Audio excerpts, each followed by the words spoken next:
never happened before, so like new experience. Let me.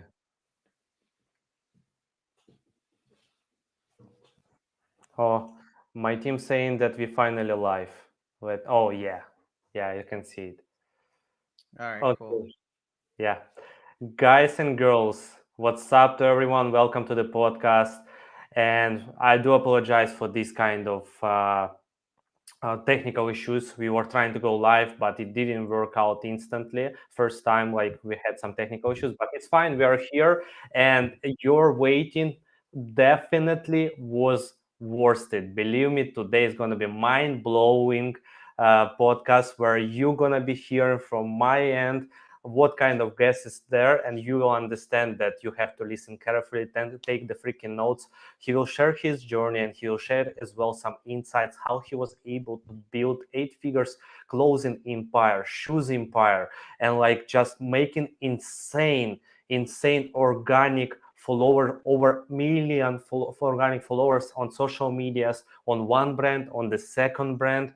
And the main thing that it's not only one thing what he's doing. Let me first of all tell you who is this. So our guest name today is Frankie Curious. He's a several e-com brand genius who has successfully built eight figures brands. Not one, not two. It's three brands, and now new one is about to come. Plus, he has his own mastermind where he's helping seven and eight figures business owners, especially on the clothing niche, to scale their brands organically, guys, not just through the social media advertising, but organically as well. He's co-founder of the Tunet in Tokyo and Drip Creators. So the Tunet in Tokyo, it's one of the leaders in automotive apparel and social media apparel brand with over 1 million organic followers since 2015.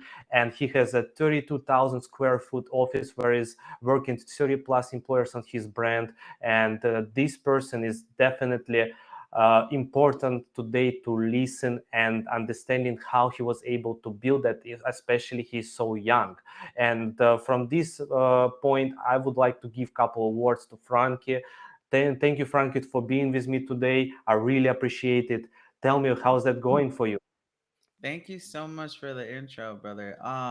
Yeah, everything's going well. Just working every single day. You know the hustle. It's every day from the moment we wake up to the moment we shut our eyes. Yeah, I agree with you. We just discussed that before recording, and especially these technical issues happen that we are always on work, and we always can happen some problem, and we just managing that and moving forward. So that's all about us. And by the way, I just would like to mention that recently Frankie and I, we become a business partners on the scaling several brands by managing their accounts. And so far, we are really excited to share with you more and more in the Hmm. future podcasts. How is that going? Maybe in 3 5 months we'll record another one for more about the paid advertising and several brand scalability. So in the meantime, Frankie, I really want to hear from you first of all about your journey, how you're in such a young age were able, you started at 15 if I'm not mistaken, were able to Yeah. create work, what you created, and without any golden or silver spoon in your mouth from the childhood, you really started from ground zero. Please share with us your story. Yeah, I started my there's only one time I got really lucky, and I got lucky when I was 15 years old because I found my passion at a very young age, and I fell in love with clothing and streetwear and fashion at a very, very young age. The problem is that like most entrepreneurs, I didn't have much, but I know a lot of like entrepreneurs always say like the whole rags to riches story, and rappers and music artists like sing and or rap about these type of like stories. But it is what it is. Like my story was nothing less of uh my childhood was nothing less of like any silver spoons or any beautiful or anything that has to be in the lines of a normal childhood. I we grew up, and I wouldn't say that we were poor because poor is different, but we were definitely poor in America.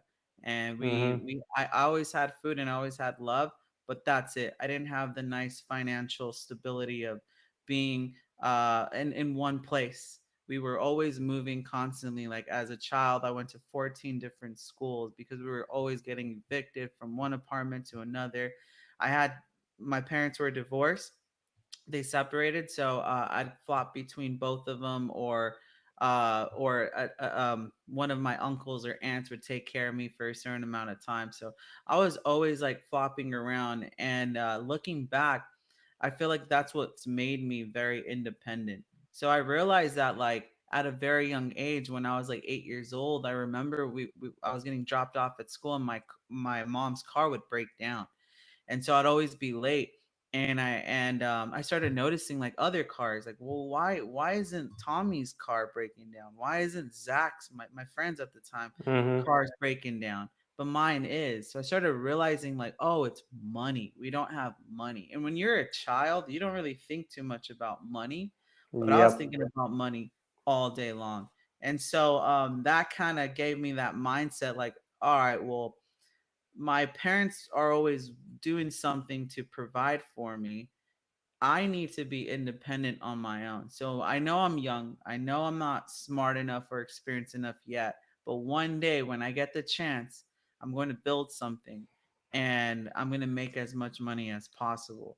So when I was 15 years old, that journey started, and I was fired up with clothing. That was my avenue of getting this money. And the clothing um brand like startups are, it's very difficult to get up It's if super you don't. difficult. I Yeah, really if you want to hear how is that. Yeah, it's it's super one of the difficult. most it's one of the most difficult niches in America to get into. And so I had like a huge dream that was going to take miracles to happen, because we didn't have the money. And I remember I had like all these ideas and this creative mind. I just couldn't bring them to life because, one, I didn't really know how, and two, I didn't have the money to do it. So I would go to manufacturers and I would tell them about my ideas, and they'd be like, "Yeah, we can help you, but it's gonna be $6,000." And I'm like, I only had like maybe what my dad gave me over a certain amount of time, probably like $40 to $80, in my pocket. And so I went back to my dad and I told him, look, it's gonna cost several $1,000s. I know you don't have this, but I saw that there might be a way where we can replicate a screen printing press and make it out of wood. So we ended up building this wooden screen printing press. And we would hold it down these screens, because if you guys don't know this, every T-shirt like this is made from screen. Most of them are made from screen printing, and it's a screen, and you squeegee the ink through the screen, and then you heat it up. So most of the shirts that you guys are wearing, that's how usually it's produced. And at this time, we didn't have the money to go to a manufacturer, so we had to create our own. And I would hold down these screens on Which top year of my was that? t-shirt. This was 2008, maybe 2000. Yeah, 2008, Can, 2009. can you imagine when it really wasn't nothing like print on demand stuff? Oh, there It was was real. print on It's demand. even more difficult. Print on Okay. demand did not exist. YouTube, there was no education platforms like this, no podcast. There were On nothing, own nothing mistakes, like on this. own experience. Yeah. Nothing like this. 2008, 2007, 2007 from 2009. And we would hold down these screens with the brick, and I would like press screen print them. And it was in my dad's backyard, a shack. We built this wooden shack, and I would heat everything up, heat gun all the inks. And this was after school. And so I would go to school from the mornings, and after I would print all of my t-shirts and do everything on my own with my best friend Ivan, and never gave up on that dream. Eventually, I started getting some sales. I would go to How? so I would go to Yeah. downtown. During that time, I would go downtown LA, buy t-shirts for $2 blanks, and then I would print on them, and I would sell them for $15 at school. So technically, the only money that I really spent was on the screen, and my labor was labor, whatever. It was my own labor, so it didn't really matter.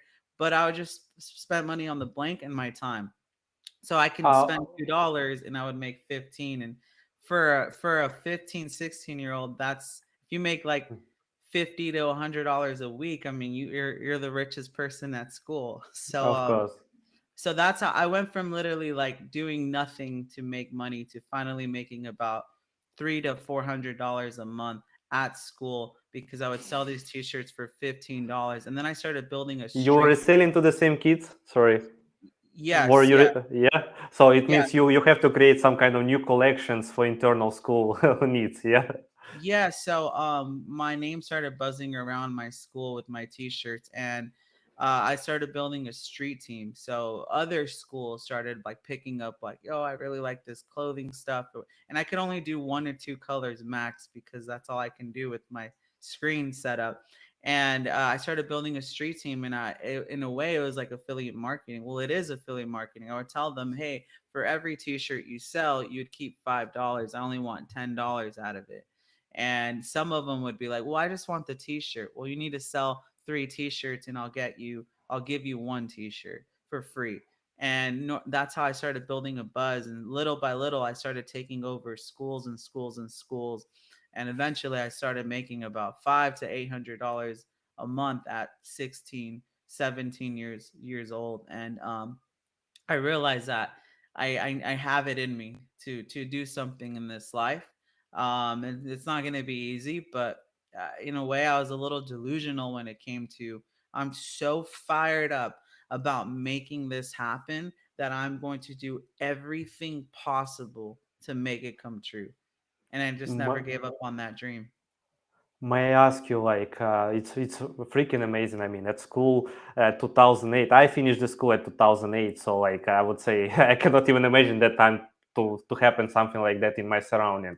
So I just want to ask you, uh, how important we are speaking about the clothing brand. We'll continue now to open this subject, but how important for you as a kid was to have the creativity mind? To make this kind of printing happen, understanding what kind of design to make, or it's anyone who want to establish brand can do, or creativity mind must be involved.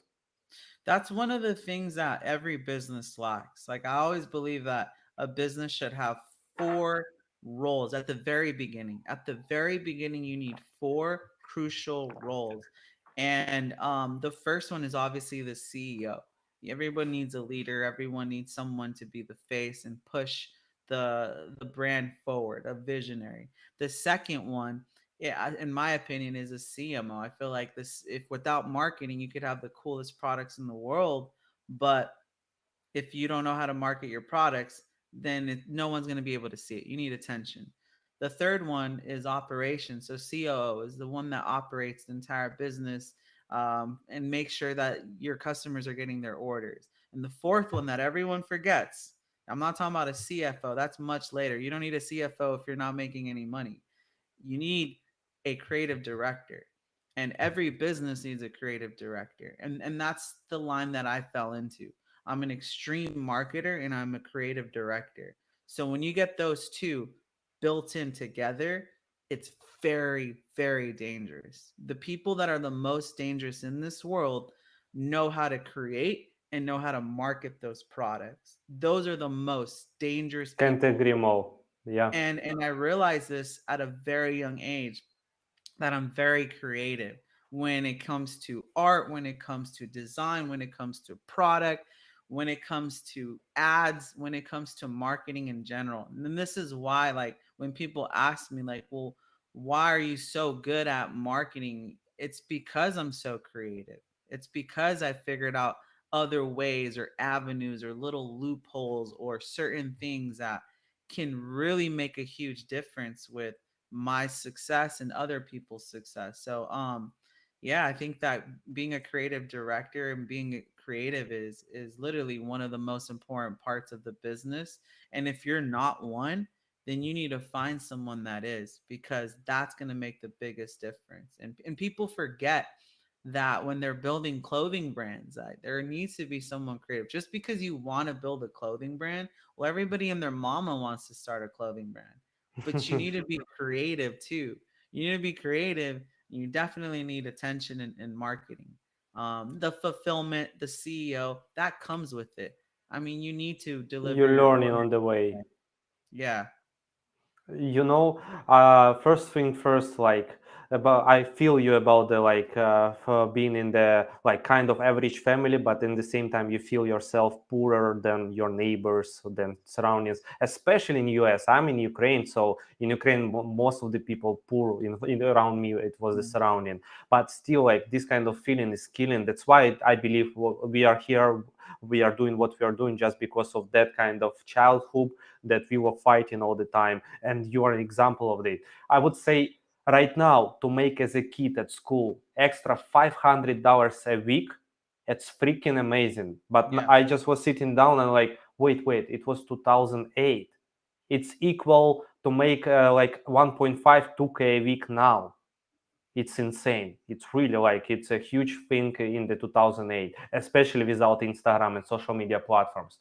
Okay, so you made that, you built some small capital, like you start understanding that it's something what you want to work with and moving forward with.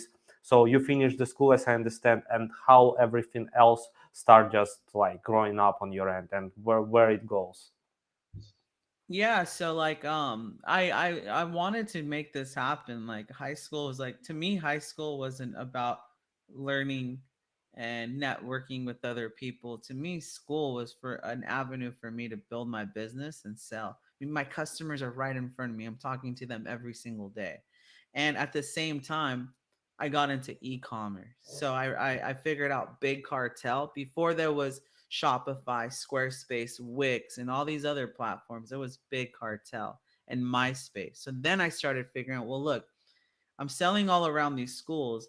I need to figure out how to sell to New York. I need to figure out how to sell to Wisconsin and all these different places, Texas. How do I sell to them? And to me, social media, MySpace was the avenue at the time. And so I figured out about bots at 17 years old, 16 or 17 years old. I figured out about bots, how to comment on people's MySpaces automatically and share my profile, share my business profile. And little by little, I started getting a few orders every single week. And I learned how to package and I learned how to ship them out at USPS at such a young age. I remember going to the USPS to ship out 3, 4 orders, maybe a week, and that was like really cool to see that a 16-year old is selling t-shirts to New York, to Texas, and all these all around America. Uh, and so it just kind of fed me. And like the thing is that I didn't have, and I stopped asking my parents for money when I was 14 years old.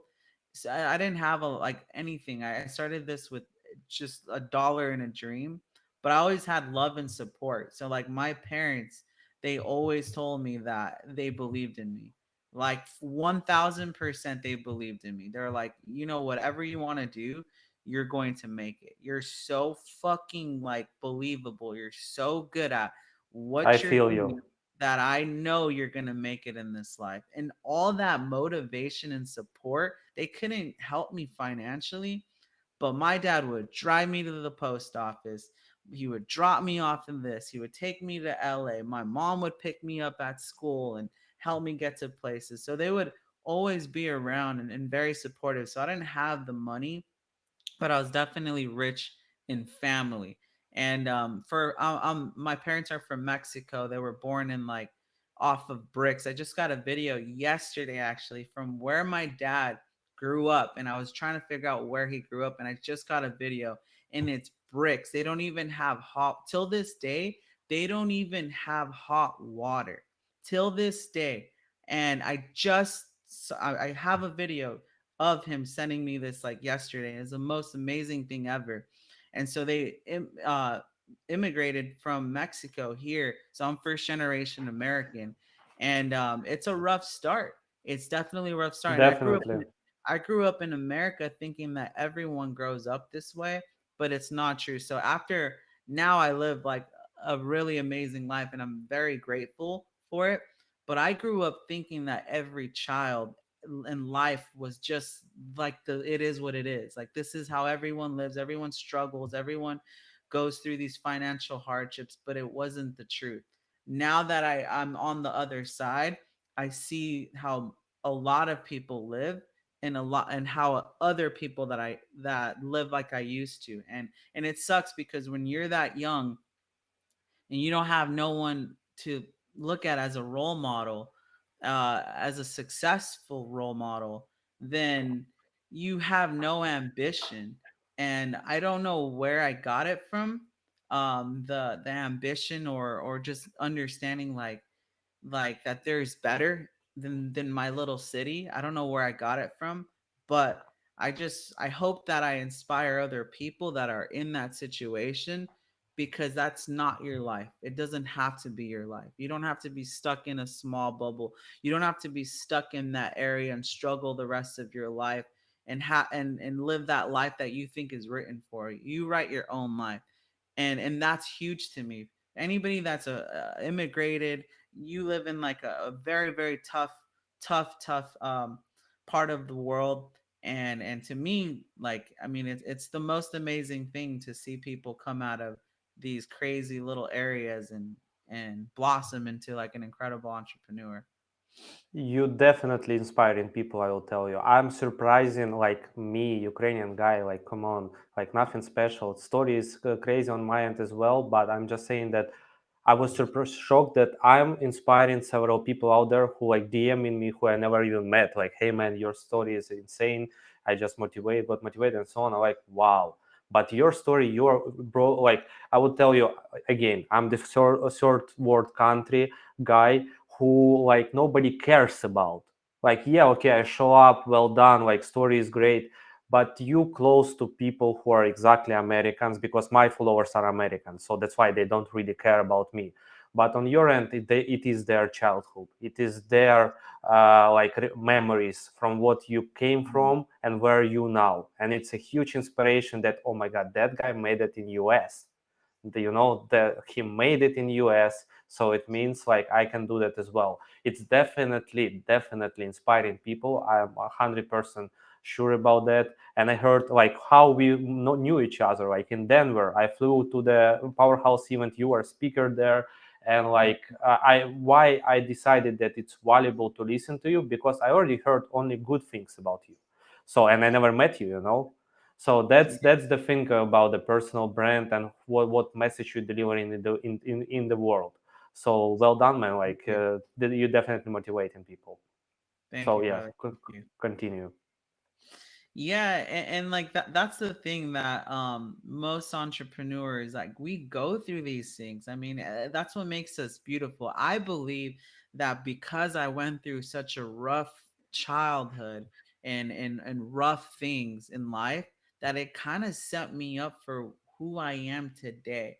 Like, everyone thinks, and this is what I thought for the longest time, when I make $1 million, that all my problems are going to go away. When I make $10 million, all my problems are going to go away. Fear, that fear that everyone has. And I just want to share with everyone that fear never goes Never away. stop. What happens is you just get more comfortable with it, that fear, Yeah. but it's always there. And I use that fear to drive me, to push me, because without that, maybe I would get comfortable. Maybe I wouldn't be as successful as I am today. So I've used that to motivate me. And I feel like that if you grew up poor, if you grew up without anything, without all the financial stability, the crazy broken family, or you have kids, or you're just simply, you understand, you're so self-aware that you know you're not the best version of yourself, what more motivation do you need? What more motivation do you need than to get up and get to work, put in the time? And you look, check it out, you might not even have like money, but you have time, and it takes time to become successful. And you have nothing to lose, everything to gain. Think about that. You have nothing to lose and everything to gain. These are the things that I started telling myself in all the time, that I have nothing to lose but everything to gain. and I was willing to do whatever it takes. And people say that all the time, but I literally was willing to do whatever it takes. I moved out of my parents' house when I was 17 years old, and I slept on a floor with my cousin in Buena Park, which is not a better area than I was living in. And I was sleeping in a one bedroom apartment on the floor without a bed, and at times I would sleep in my car for opportunities in Los Angeles. So I was willing to do whatever it took. I I whatever I can find that was $1 or $2 in fast food, I would eat that. Whatever cup noodles, top ramen, whatever it is, I was going to just feed me enough energy for me to just work my ass off. I was willing to do it. And that's the thing that like people see the things that we do and all the traveling and all the beautiful things that I have now, but they don't see all that shit that happened 10 years ago. I mean, I still live through it. I have PTSD of those things, and it makes a great story, but it also motivates me and inspires me that you could be some no one. Like you just said, you can be no one, and with just $1 in a dream, you can become something great. So there was only one time where I really felt like uh like like quitting, not quitting, but like asking myself like, am I crazy? Is this going to happen? This was in 2012 or 2013. I was warming up the shower. If you guys ever lived in like a broke apartment, you know that it takes like 40 minutes to warm up a shower. So Hitting the shower. I Yeah. was just waiting to for the shower to get warm, and I was thinking to myself like, fuck, am I really going to make it? Am I really going to be able to do this full time? And I had a job too at the same time. I was working at Angels baseball, and oh man, that's another story. Like working 10-hour shifts, and then after doing my side business, which is now my full-time. But yeah, like there was only one time where I thought like, can I really actually make it? Like, am I crazy? Like, am I actually, is this just like, is this not going to happen? And I was like, fuck it, it's gonna happen. So then I hopped in the shower and got straight to work. It is what it Yeah. is, man. You know why I'm smiling? Like the story is not funny, but I'm smiling because it's so related to my background, everything what you're saying. Like first thing first, after that I want to come back to the point about everyone like get ready to take action. First thing first, that $1 fast food.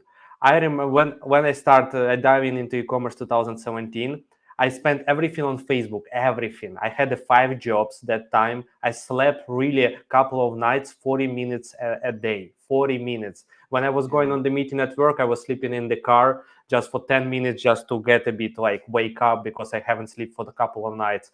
But the thing is that every single morning when I was going to work, downstairs next to the main door of the building, there was like a small Indian shop with the kind of cheap food. And there was a cookie, like a super small cookie, but incredible sweet because it's full of sugar. You know, these cookies which is like combined together and jam on the middle. Yeah. It's so sweet. You even when you taste it, it's sugar everywhere. So like, and it's only 1 dirham. I was in Dubai at that time. It's 30 cents. So I was having breakfast with this cookie every single day because it's only 1 dirham. It's only 30 cents to save the money. Because with this kind of cookie, if I eat and drink coffee, it will be enough till 2 p.m. So you know, I like it's destroying the body, it's destroying the health, but like I don't care. Like I need to save money. So it was really related to me. And the thing about the people ready to take action, people ready to do some stuff, whatever it takes. Everyone are so smart by saying that, and when you really giving them a chance, it's from my experience. And you like, let's do it. Like salesperson, so many salespeople came to me like, I'm gonna be doing. Thank you for opportunities. First meeting show up, second meeting late, third meeting didn't show up, or Yeah. whatever. No updates, haven't done the work what has been done. Like it's the difference when you really ready to take action and do whatever it takes, or you just speaking about it. And like I remember these kind of words you speaking to yourself, it means it's really going to be happening. But when you going around and like saying around to everyone, I'm able to do whatever it takes, most probably when I will test you out, you will be quit on the second week or even on the first week. But when you're speaking to yourself, that it's gonna be happen. I remember when I started e-commerce and I read these articles like 99% are quitting, only 1% succeeding. I'm like, oh my god, I cannot be in those one. It's not possible. It's only one. And I said to sit down and like, fuck it, I'm gonna be in that 1%. I don't care how. I have no clue how, but I will make it happen. I don't care. And it wasn't easy, but it was promised to myself that I will do it. And that's really like 1 year of struggle, living in the apartments with 7 people. Like, like seriously, I was smiling just because it's related, bro. I really appreciate for this background because I feel now even more closer to you and understand like what you're made it from. So, may I ask you, before we move forward about the brands and everything else, now you're driving fancy cars. I remember you have Lamborghini and all these kind of luxury things. So, how did you feel when you bought the Lambo and sit down inside? Did you have the special moment, or it was just you turn on the engine and you drive, or you had some kind of like heart pumping and grateful feeling? So what has been the feeling on your end when you came maybe to your parents' house on it? Like, is there any special Yeah. moment because it's achievement? Yeah, so my latest car is amazing. But I've had like several cars over the years, especially because my clothing brand is all revolving around cars. So the Lambo, that feeling was a turn on. It was just a turn on. This is another car, and it was cool. I mean, I was pumped up for like 5 minutes. After that, it goes away. But my first dream car was an Audi R8, and this was like Good one. 2016. And that's when I bought that car. That's when I was like, oh man, this is like incredible. Like, I could sleep in this car. I don't care. It's the coolest thing ever. That lasted like 6 months though. So like, these beautiful things that we have that we've always like dreamed of having. Like my whole thing was never to like, my dream was never to have a mansion or the most like amazing cars or all these crazy things. My dream was literally to do what I love every single day and get paid for it and not have to worry about money. That's my dream. So to me, I already won. Everything else is extra to me. I don't care too much about it. Like, I bought my first home last 2021. I bought my first home, and that to me is like the most incredible, moving from place to place, 14 different schools, unstable like environment, to now having a stable environment. To me, this is the most beautiful thing ever, is my home. I've had so many cars, so many like crazy materialistic items, but they last a little bit. It's cool for a little bit, but yeah, I have them. I've wanted them. I didn't need them, and it's cool to just have, just to like like make you feel like, man, like I have the number one car in America, or I have these things, and it's not for to show off for people. It's literally just for me. It's For to enjoy. show me like, man, this is because I've lived my whole life not really buying anything for me, not really treating myself. So when you see me in the Lambo or you see me doing something nice, it's for me. It's to make me feel like, wow, this is my reward for how much work I've put in. Yeah, That's pretty much it. actually, I ask you about the Lambo because it's something which is like, let's be honest, like social medias don't care what houses we have, don't care what is in our bank accounts. They care like what's in social media. Like in this case, that's why I'm asking this perfect example Lambo because it's what people cares, which is really, really weird and stupid for me Well, because like so many people who can buy 10 Lambos and not never done it because that they just don't want it. It's not their goal. And why I ask you about that, because seriously, like what you said that R8 when you bought it and it was excitement and about the house, it was the real achievement. When I bought apartments in Ukraine back in 2021, by the way, I bought really big apartments in Ukraine in good neighborhood. I take this key, I like is it real mine? Like, Yeah. seriously, like I was like it's not believable, because I never able to rent apartments. I was living in the room, master bedroom, when I was living with my wife and Filipino couple in the next room, in the same Wow. apartment. So Wow. I'm just saying that you look in, this is the biggest achievement was for me ever, actually, as well. So but nobody cares about that, and it's not Nobody about them, it's for us. It's what we're really able to get it. we're living in a world where people care about more about looking rich than actually being rich. And that's just the truth. You got like the Andrew Exactly. Tate and all these people flopping like all the cars and all the Lambos and thinking that entrepreneurship is sunshine and Lambos, but it's literally not. And it's not you working out 7 hours, 8 hours a day either. Like if you look at Steve Jobs, if you look at Jeff Bezos, if you look at Elon Musk, you look at all these like amazing, amazing geniuses. You look at the beginning, they look like shit. They look like shit. They look like they've eaten shit. They look like shit. And now they're ripped. Now they got fucking hair surgery and they look amazing. They got the veneers, the nice teeth.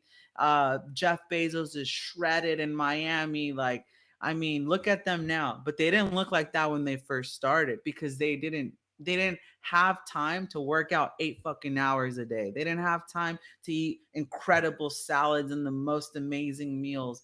It was time isn't on our side if you don't have money. If you're growing up like me, time isn't on your fucking side. You need to put every single hour dedicated to your business. If you want to do this shit the rest of your life, you have to be willing to give up the rest of your life for it.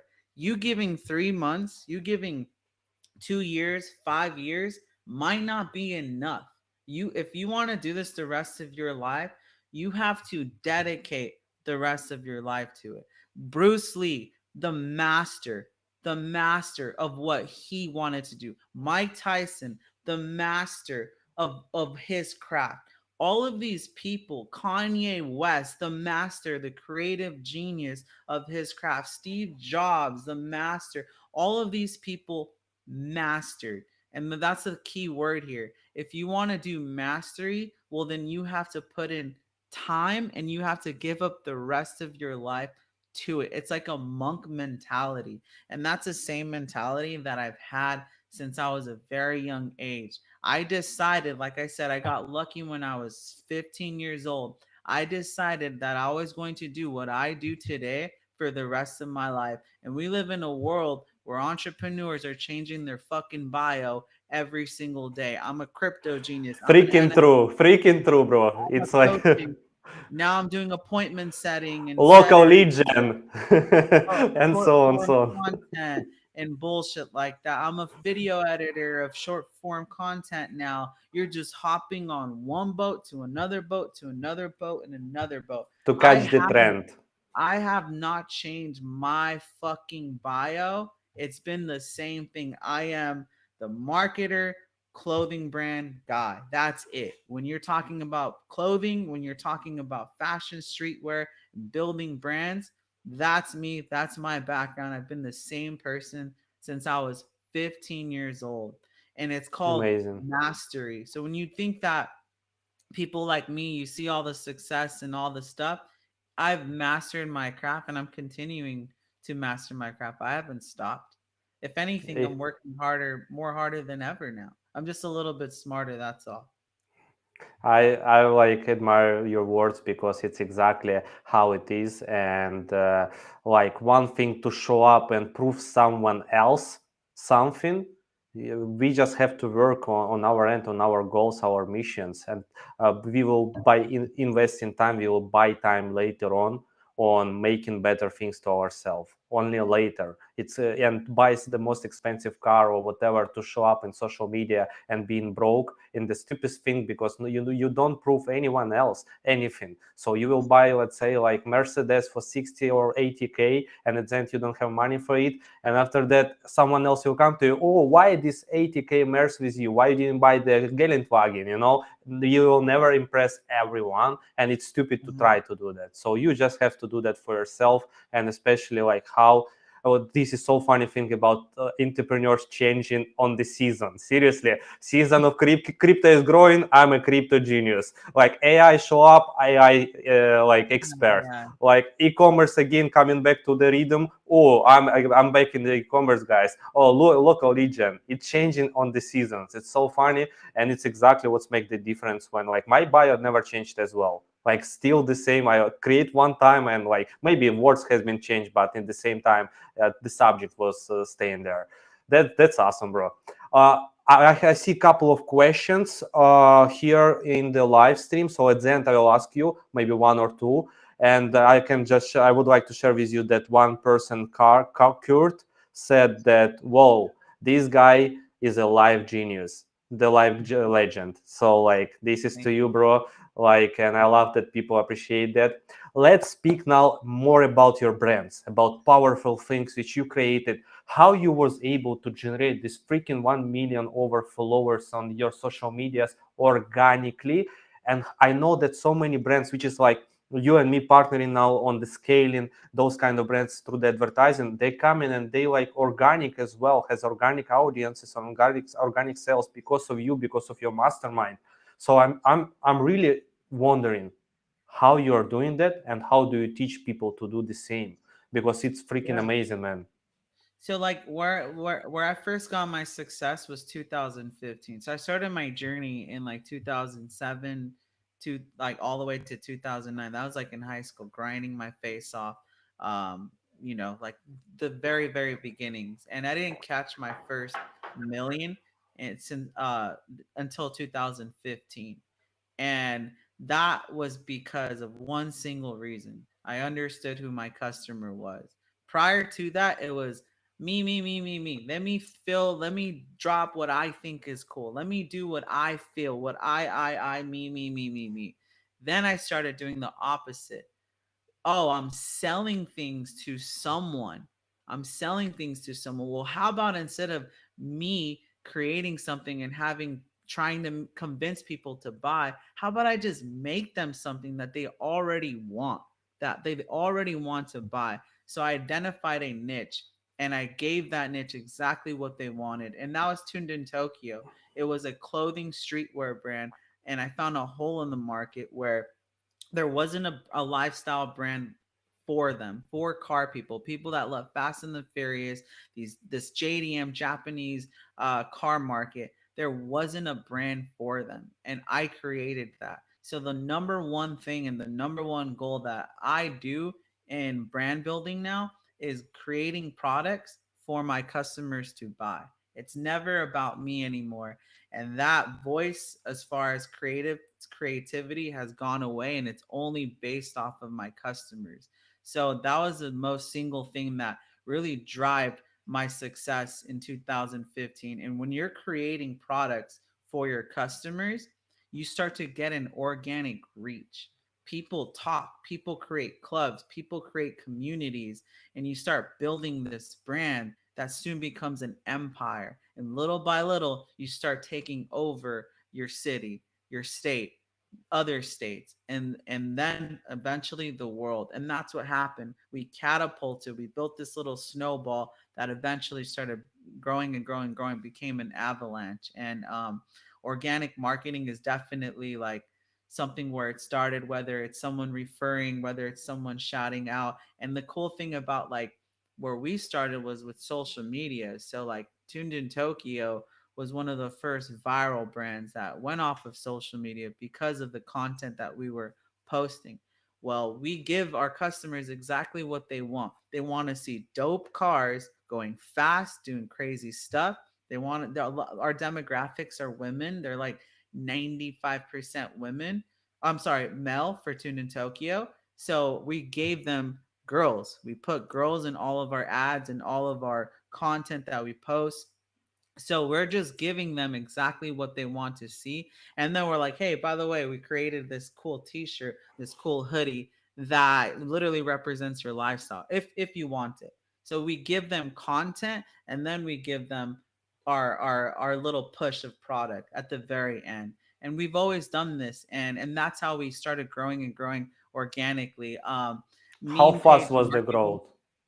How fast? it was pretty quickly. Like we gained like at least 200,000 followers our first year in business because of all the content that we were pushing About on them? social media. And at the same time, we realized that meme pages started growing. Like in 2015, meme page marketing for us, that's what really drive the success of our business. So like I would do shout out for shout out, follow for follow on these bigger other viral big pages, car pages, and they wanted more followers. I wanted to push our product. So like let's say you had a 200,000 follower page and I had a 400,000 page. Well, I'm twice as big as you, so I need 2 3 posts. So I'm going to shout you out, but you're going to shout out my products 3 times on your page. And this was pre-story, so there was no stories. There was just organic feed posting. So like that's how I started growing Tuned in Tokyo, and we ended up With the doing like, right people?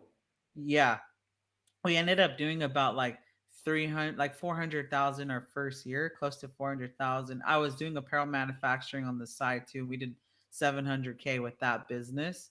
So we did our first million, and then in 2016 Tuned in Tokyo did 1.2 million in sales. That was our actual first million with the brand, because I understood where the money was at and that attention was very important. But we started growing and growing and growing.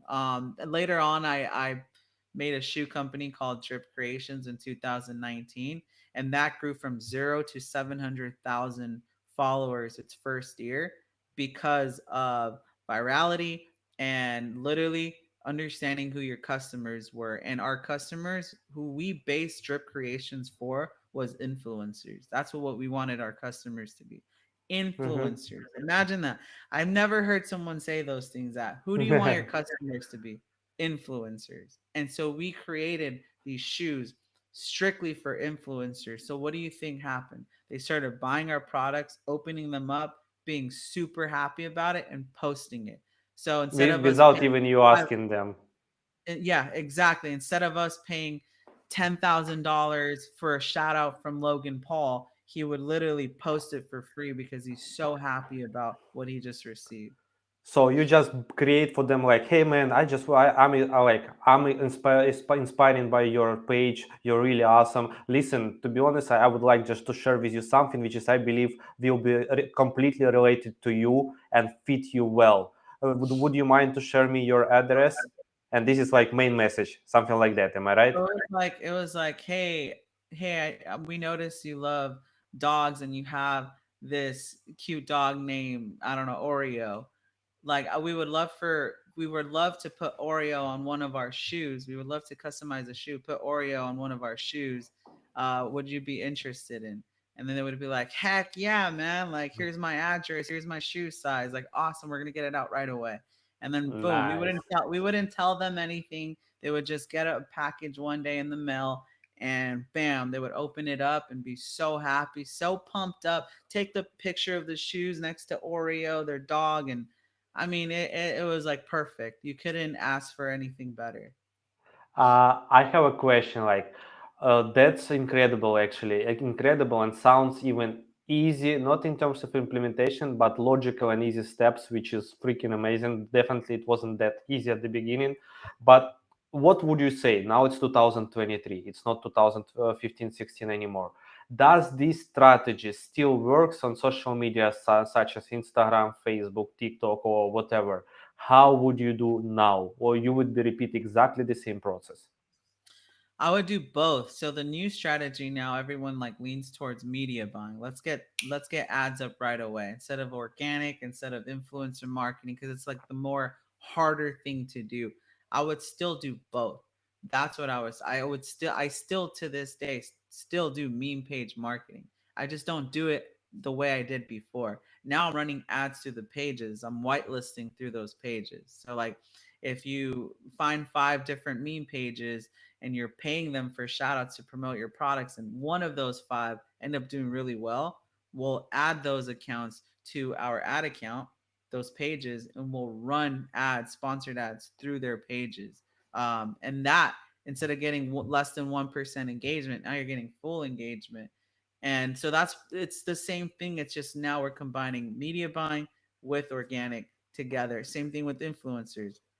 An influencer works out for you, awesome. Get them whitelisted and get them to do run sponsored ads through their own pages and pay them 10 to 20% of the ad revenue plus promotional like for their day to make stories, to make TikToks, to make content for you so you can use it on your own ads as well. So we're always implementing different strategies, but it's the same thing that we've always done. It's just more and improved. And going back to like 2015 to 2017 or 18, we never stopped working our asses off. Like we would have our full day from like 9 a.m. to 5 or 6 p.m.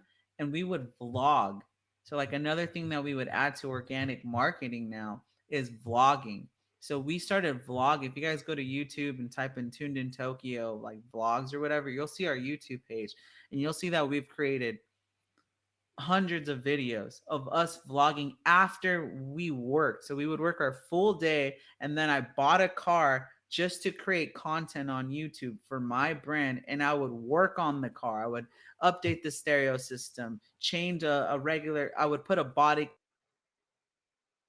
all myself. We would literally, we had like a whole lift. We had a garage, a whole lift, all the tools and everything that you need like to work on your car. So I wouldn't get home till like 9 or 10 o'clock at night, tired. And then we would have to edit the videos. We would edit our own videos as well. I mean, there's just so much. We're talking about easy, like 14, 15 hour days every single day of work. I mean, it's, and people don't realize these things that like we put in so much work and we were getting like 500 views per episode, 3 to 500 views per episode per video at the time. And I just remember I was like, man, this isn't a lot of views compared to everybody else. But like if you brought those 300 to 500 people in one room, that's a lot of people. So that's how I looked at Exactly. it. I always try to think glass half full versus empty, because 500 people viewing your stuff, that's 500 people. That's a lot of people. It's just not a lot of people if you're comparing it to someone else. But yeah, so to me it's like you just never give up. Keep going, keep going. And now some of those videos that we've created have gotten over 100,000 views, a million Amazing. views, and it's crazy because they didn't start pumping up till we stopped vlogging. So we stopped vlogging, and then like Oh, 1 year later, our videos started trending again, and nice. because and there were random where we would do like 40, $50,000 in sales randomly, just like skyrocket, like doubled our sales for the day, and on like a random Monday, and it's because of YouTube. So it's like you never know what's going to happen, is what I'm trying Yep. to say. You know, some of my friends actually, as well, agency owners, are cooperating with influencers, as you said. Like for like they offering them listen, like post it out the stories, post. Let's see if it work out, if it's related niche, and like give us just access to your page, nothing else needed, and we'll pay you like 10% from ad spend, 10% from revenue, whatever is the deal is. And like I was like admiring how cool it is. I mean, how smart idea is that? And never done that on my end, but actually with the closing brands on our end right now, since we are working together, it completely makes sense. And can you tell me please how usually we are approaching them, how difficult it is to get interest from their site in nowadays, and how your team doing the research to find out the right influencer for you? So like influencer marketing isn't as hard as people think. If you're making like let's say you have a community, right? Well, before I even start a brand, I already know I'm starting off with community first. That's like the number one thing. If there's no community, then I don't even want to be a part of it. So it's a community first. Then there's a cult following that are in the community. So in America, we have like sports, right? And some of like the diehard fans for those sports are diehard. There's no convincing them of going from one jersey to another jersey. They're always gonna rock the same jerseys, the same team for the rest of their life. There's no convincing. So if I go up to that person, I say, "Hey, fuck your team," I'm probably going to get my ass beat by that person. He's going to want to fight me. Those are the people that I'm trying to make products for. The diehards, the diehards. So the cult following of that community. And that's my secret spot. But I identify the community first because there is no community without public leaders, public figures, influencers, celebrities that push that community. So that's how I identify. If there is no influencers in that space, then I'm not down for it. And I identify those influencers before I even start the brand so that I know that one day I am going to reach out to those people and they're going to respond because I am making products that they know they're going to love. They're in that community for a reason because they are a part of it. They're just the most poppin' people in that community. So if I'm creating products, they're automatically going to love. And this is something I realized with Tuned in Tokyo and Drip Creations that I would look at our orders. I remember my team would be like, yo, fucking Machine Gun Kelly just bought a shoe. Yo, this person just bought a shoe. Yo, this rapper, this musician, this celebrity just bought a shoe. And I was like, what? That's insane. And then I understand now it's because we're making products for them.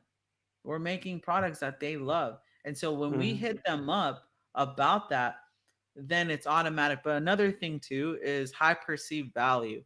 So like if you're trying to give them a $30 t-shirt, they're not going to care. There has to be sentimental value or high perceived value. So sentimental is like when the dog, they love this dog. Well, let me put the dog on a shoe. But high perceived value is a shoe. Everyone has clothing. Everyone can make a t-shirt, hoodie, a hat, but can they make a shoe? Can they make a jersey? Can they make socks? Can they make glasses? Can they make something that's unique? And that's how I approach them. I give them a unique approach of products that they would never receive from anyone else, and they can't make it themselves. So if they can't make it themselves and now has sentimental value, then that's the secret here is that I am making something that you can't buy at the store or get from anyone else but from me and that I know you love. So just let me give it to you. And that's all I want. I don't want nothing else in return. And more than likely, 7 out of 10 times they're gonna post. Amazing. So they posted. How do you track that it came from them? So you understand that this influencer work out. They usually like tag you. Like we don't ask for like swiped links or whatever. They It's tag in us. So particular day. In particular day yeah, happening. Okay. yeah, but we've never, and like to me, it's like let's get as much traffic to our Instagram, and then from our Instagram, or TikTok, let's push them to our website. Because through our Instagram, if they give us a follow, they're always going to be following and liking other different things. But sometimes they would mention our site, like go to dripcreations.com, go to tuneintokyo.com, and we would get like a huge push. But most of the time, we just wanted them to hopefully put up a story and give us a tag. That's it. And which was cool because Instagram or Facebook, they reward you for that. When you put a link or an ambassador link or something like that on Instagram, they hate it. Facebook limits those posts. But when you're just naturally sharing something that you love or like, Just tagging Facebook knows that. influencer Just a simple tag is an interaction and engagement to to them. keep audience inside of the platform. This is what they Exactly. appreciate. They don't want people leaving the platform. They want shout outs being sent to back to their Instagram page. So they reward us for that. But when you put a link, you're exiting the app and that doesn't help them at all. So they hate that.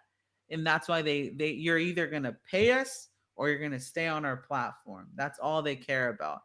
And so when you got hundreds and hundreds of influencers posting your brands every day, and giving you shout outs to your Instagram, eventually you're going to get 700,000 followers within the first year.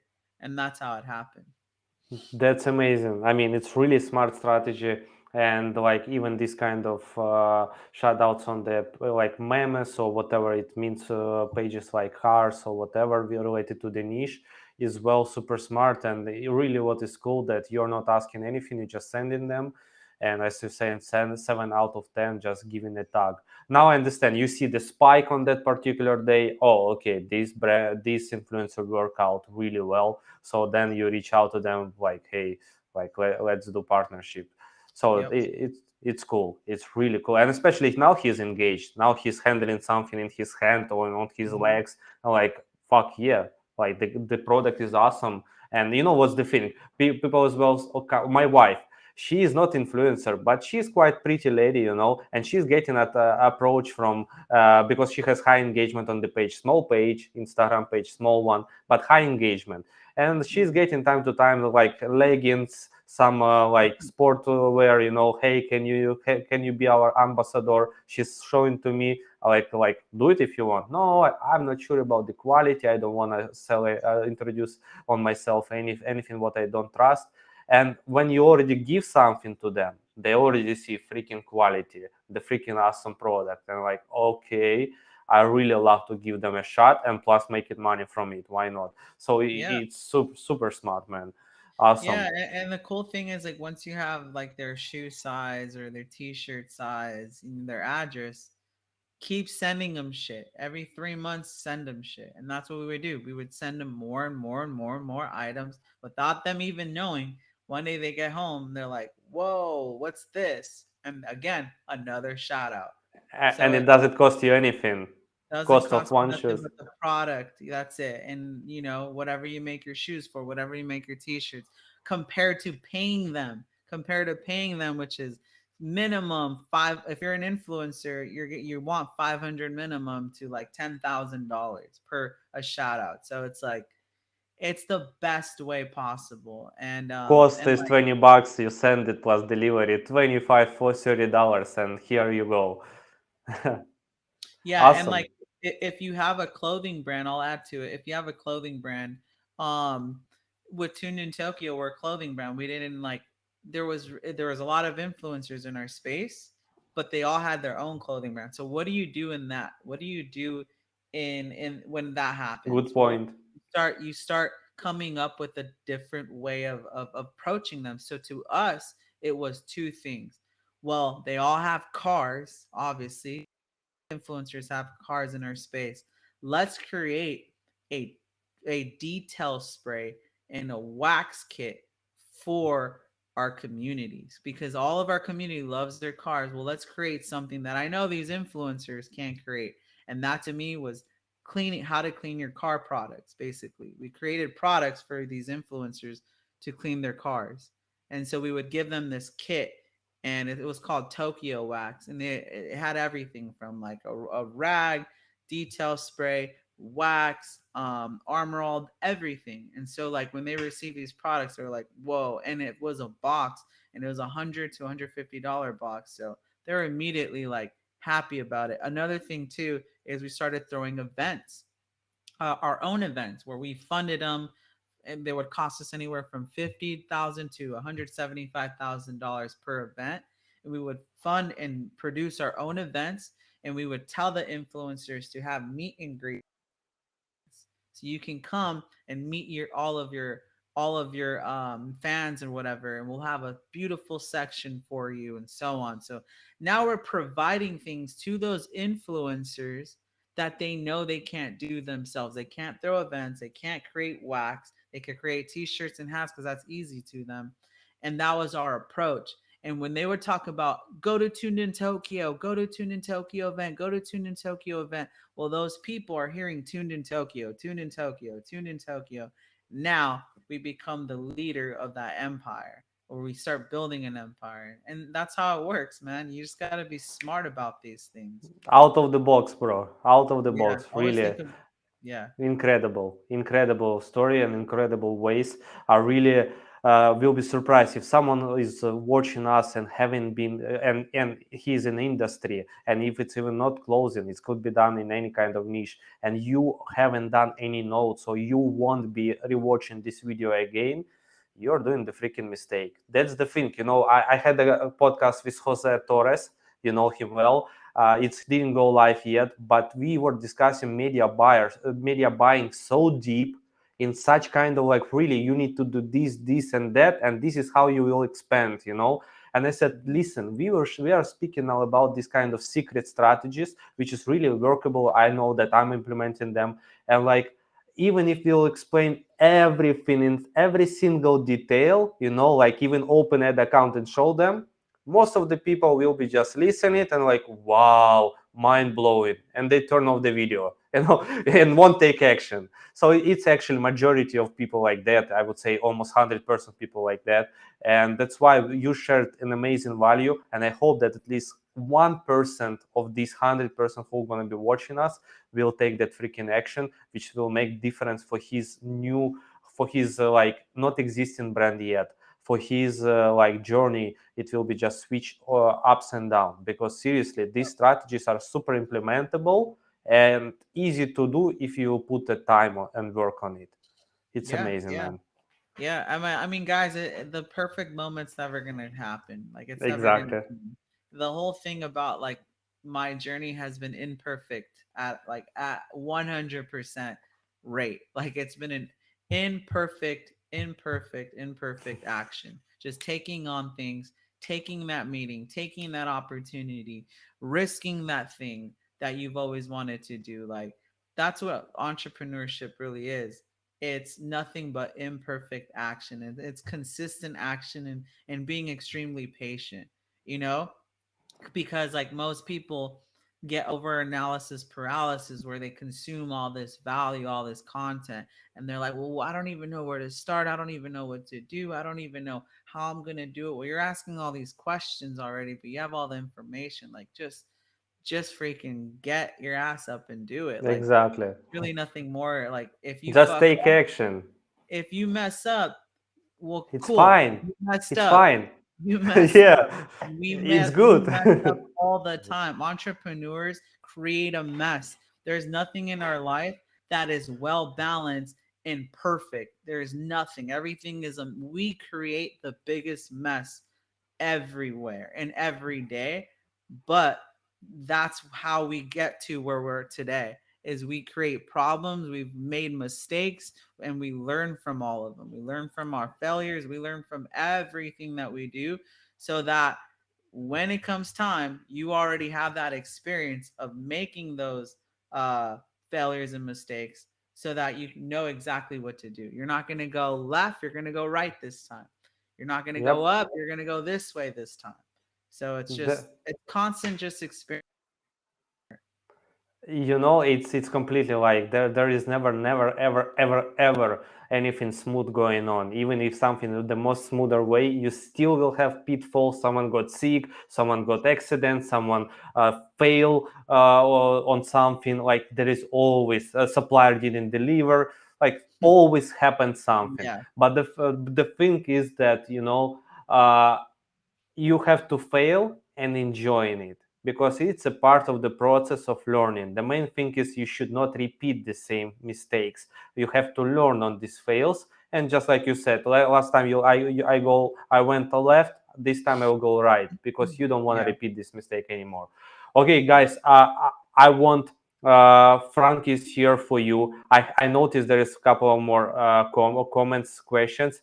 Guys, give us the like, really subscribe to the channel. Like, we are doing that for you. I will appreciate that, and really at least give the like to our video, and it will be push algorithms to share to more people like you, for this all this incredible information which Frankie have been shared. First of all, it was really incredible motivation, inspirational speech, which is like related to so many people out there, even me, like from another country, another story, but it's super related to me, what Frankie went through. And in the same time, like, incredible actionable steps how you can create your brands, which is people paying money to him to teach them how to do that, and he provides you this valuable information for free. And I know that his program is at least $30,000, guys. Like it's incredible. The guy is just sharing with you everything completely for free, all the insights. And you see, I'm asking, and he is not hiding anything. Plus, in the same time, I would like to say that at the end, I really want you to share about your mastermind at the end of when we finish, because that's definitely guys has to know about, because this is what valuable information you provided there. And in the same times, guys, again, put the likes, comments, more questions. And right now, I believe, Frank, if you don't mind, I will read two questions from what guys Yeah. asked, and you will provide the answers. Sounds good? Yeah. Sounds good. Perfect. There is some information have been already answered, I believe, but here is one of them. So, what is the real importance when it comes down to building a brand identity? So, in this case, you provided already some part of it. I mean, look what audience wants and like follow their interests and create, and you will be able to create the following audience. Maybe there is something else about brand identity to be out of the crowd brand. So like I have this formula called the 5 C's, and like I created this formula for myself. Like over the years, I started asking, well, how do I continue to keep building these successful brands over and over and over and over again? Well, I thought about this formula. I was like, there has to be something. Let me just sum up the last 10 years of my life. And it's these 5 C's. The first C starts with community. I've talked about a lot of community, like in this whole entire podcast. It starts with finding and identifying your customer to begin with anything before you even start anything. The second is culture. So that cult following that I was telling you about, you want the diehards, the diehards. So if your community doesn't have diehards in it, basically narrowing down the niche, then you shouldn't perceive it. The third thing is I like to build brands where I can continuously create products. So that to me looks like clothing most of the time, because you're always releasing a new collection and you can always like continue to release products and keep these brands alive. Tuned in Tokyo is almost 10 years old, bro. Almost 10 years old. We started in 2015. It's 2023. Amazing. So like that is incredible. Not And many brands are going to that kind no, of. and in clothing, it's rare that any brands make it 10 years. Like this is insane.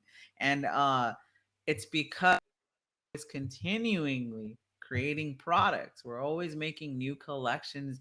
We did a collaboration with Yu-Gi-Oh! Like we're always doing different things for our community and creating different products for them that keeps the lifetime value coming. And so, uh, continuously creating products is number three. Number four, and this is like a big one, is collaboration.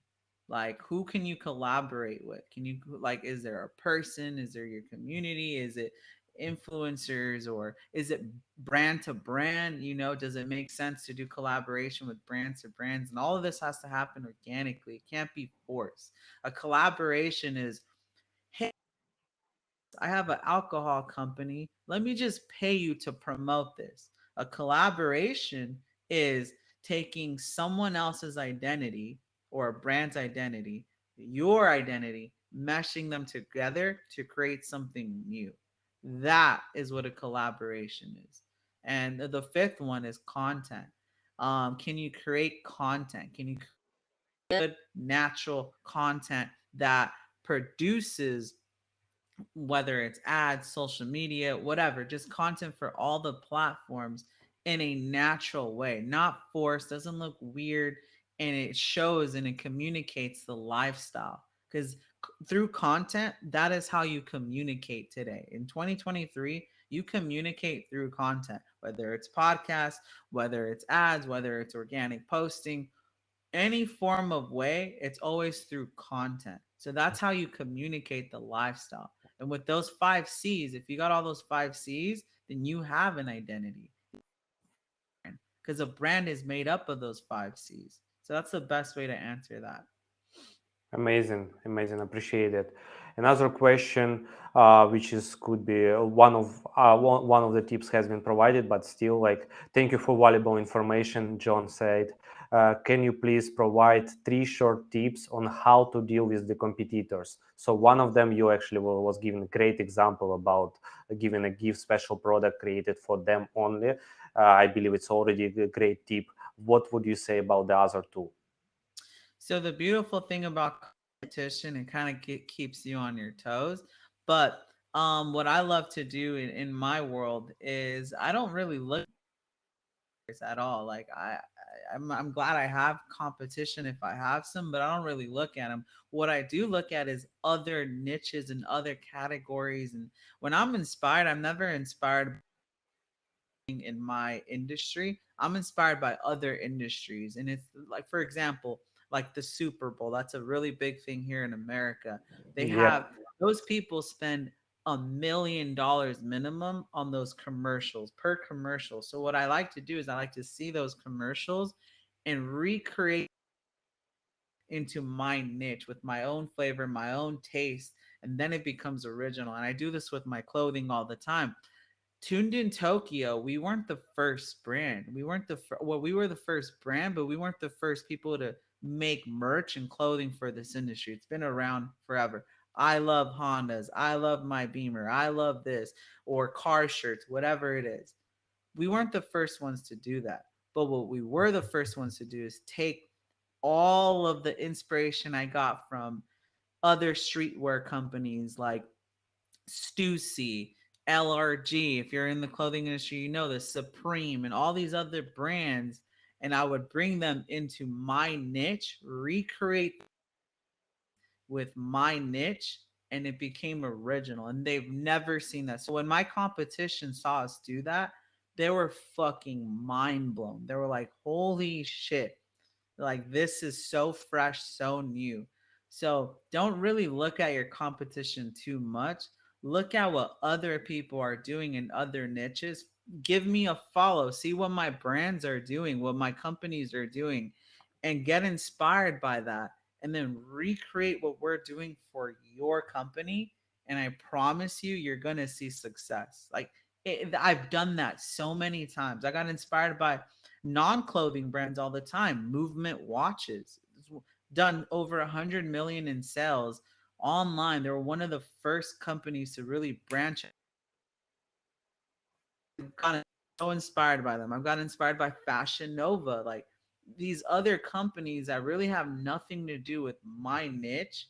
I just follow what's happening and just recreate what they're doing all the time, all the time.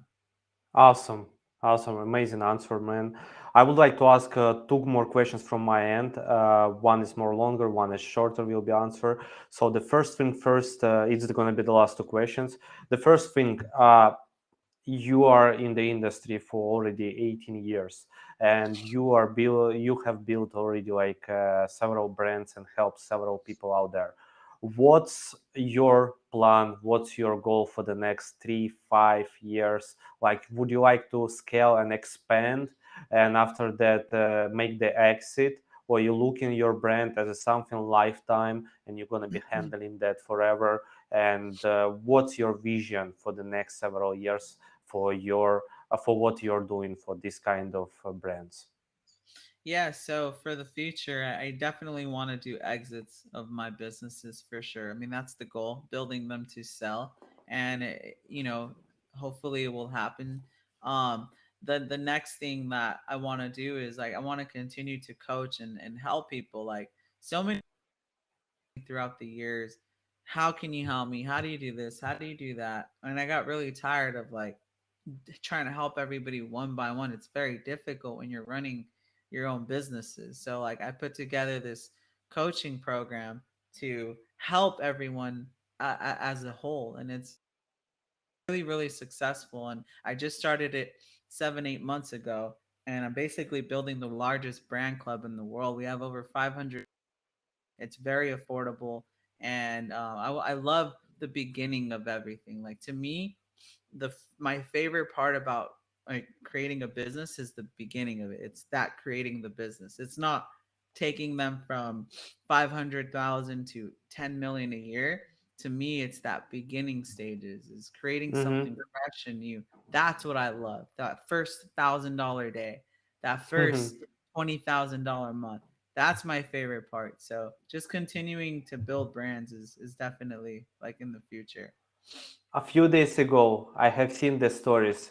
$34 to $39 sale, one sale, and you made some comment like new brand launched, always excited about the first sale. Is it your new brand or you helping someone? No, so this one's one of my businesses. Yeah, one company that I'm launching. We did like $90. So we got our first sale. Yeah, so I'm very Organically. no, no, no. We Okay, spent money on ads, but it's cool to see that first sell with this brand, and because I already know what's gonna happen in the next 3 months. Like it's gonna be something cool, and like my whole amazing. thing is never to build another. Like with these brands, I definitely building them to just showcase that hey guys, I still do this, and I like you said a lot. People just watch content and they don't do anything after that. Well, I don't just speak, I walk the walk. I walk the talk. Like I put everything I say into action. And I build these brands to show my students and my members and my community that hey, I'm not just sharing value to you guys. I am following my own blueprint, my own guidelines, and I'm creating these brands to show you guys that I it's the truth. Like it works. And that's solely it. But I hope that to in the next 5 years to exit all of my businesses and work on one. And that one I can't talk too much about. You guys will see it in like the next 2 years, but it'll be the one. It'll be the one that I feel like I'm gonna do for a very long time, maybe another 10, 15 years. And I'm very, very pumped about it. So Is it that clothing that's niche gonna as well? I mean, fashion or yeah, not? yeah, it's streetwear. Yeah, it's streetwear. So Okay. like that'll be like my next number one company. I think it's gonna be one of the biggest brands that I've built yet. I don't think I know it's going to be, and I feel like I'm too excited for it. So I'm prepping to kind of just finish my journey with all the brands I've built, start this one, go all in, and I'm 31 years old. I feel like I got to grind my face off. I feel like I got another 4 years in me to really go hard, grind my face off. And I want to enjoy life. Like to me, it's not. I'm not looking to be the next Elon Musk, Gary V, or something like that. I feel like everyone has it in them to be that person, but to me, I've watched throughout all my years. I've seen life just pass. I'm getting older. I have a wife. I don't have any kids. I want to have kids. Like I want to actually live life. And to me that's more important than what do I need, a bigger house, a nicer car, another like I have everything that I want, that I needed in life. I have it. I have it now. So I'm going to smell the roses. I've worked my ass off for such a long time that I got another 4 or 5 years in me to go just hard 12, 14-hour days. But after that, definitely gonna enjoy life for sure. It's a great summary, and I would say that, like for the man in life, the most important is his deal, what he is doing, not for what he's doing for living. What he's doing, if you in love what you're doing, you're never work. You just enjoying the process, and it's your lifestyle. And if we take it off from us, completely take it off, we're gonna be feel empty, we're gonna be feel destroyed. That's why you are thinking about make it exit and focusing on another brand already in advance. And for me, like I'm creating like software now, which is like I know that I have to continue doing something else because this is who we are. And to remove this kind of entrepreneurship thing from us, from our DNA, it's not possible. And if it's gonna be happen, we're gonna be start getting sick mentally, physically, because it's something which is not, we'll feel empty. So definitely, like I feel what you're saying. And at the end, I have one question, last question for you, which is I'm asking every single person on every single podcast and every single episode. It's a simple one, but everyone has their own opinion about it, and I love to hear this from your side as well. Okay. Yeah, So the question is like, what would you choose, the journey or end result? the journey for sure, man. Like that to me is like a no brainer. Look, when you just said it, you get to the when you get to the end, you can go depressed. I mean, you've just skyrocketed and done everything you can and go super hard, and you get to the end result, you're not going to want to stop. I mean, you're probably not going to want to go as hard as you did. That's how I feel in the next 5 years. I'm not going to want to grind my face off, but I'm always going to be doing something. I can't just go cold turkey and stop. But to me, it's the journey.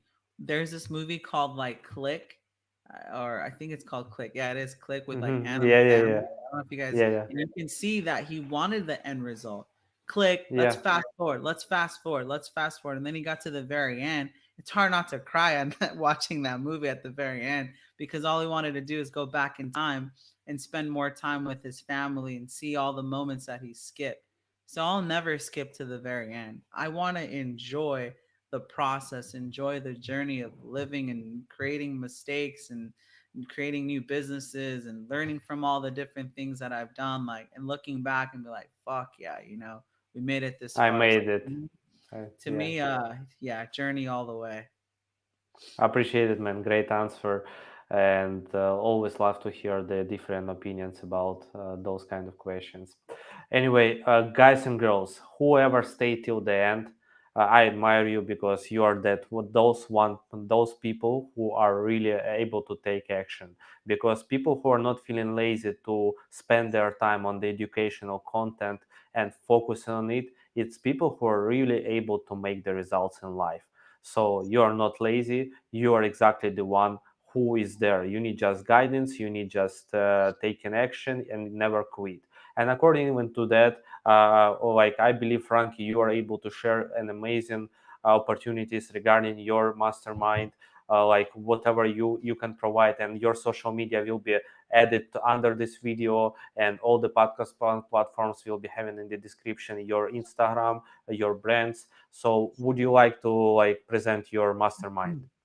Yeah, if you guys want to give me a follow, it's at FrankieQuirroz at Frankie Quiroz. Best place to follow me is on Instagram. My coaching program is called Brandmentor, so it's www.brand-mentor.com. You guys can see I'm always like promoting at least once a week on my social. Love for you guys to be a part of it. There's no fluff, no games. It's 100% affordable. I don't charge a lot, for it, and you're gonna get That's results. true. Like it is what it is.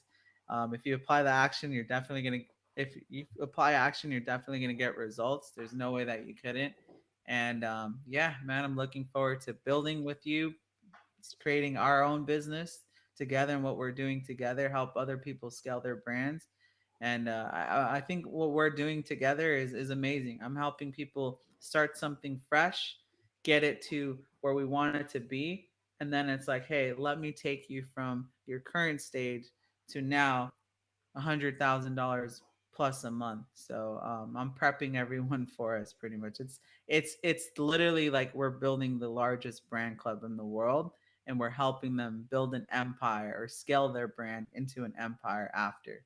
So it's a cool thing. Yeah, it's exactly in the spot.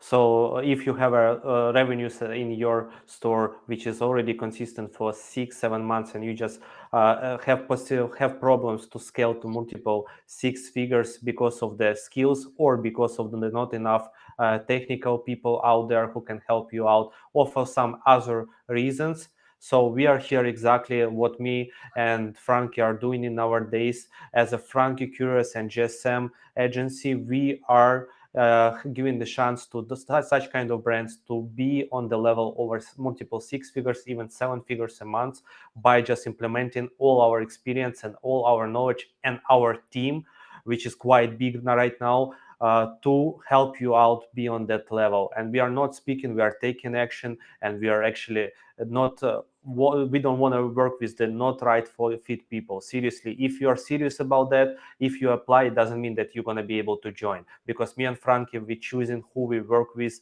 and very important for us that if person doesn't take action by cooperating with us, he will be out of that collaboration. So I'm just saying to you that strict that we are helping scale, but in the same time, you have to be super mindset, strict person and actionable. So thank you for everyone for being on this freaking awesome episode. Frankie, I love your story. I love the energy and all the golden nuggets which you shared. Let's speak to you in 3-5 months. Let's see what's happening there, and maybe new brand will be go live expanded, which you just made first sale recently, and we'll speak about that as well. Thank you so much. Have a good day to everyone. Thank you, bro. Appreciate it.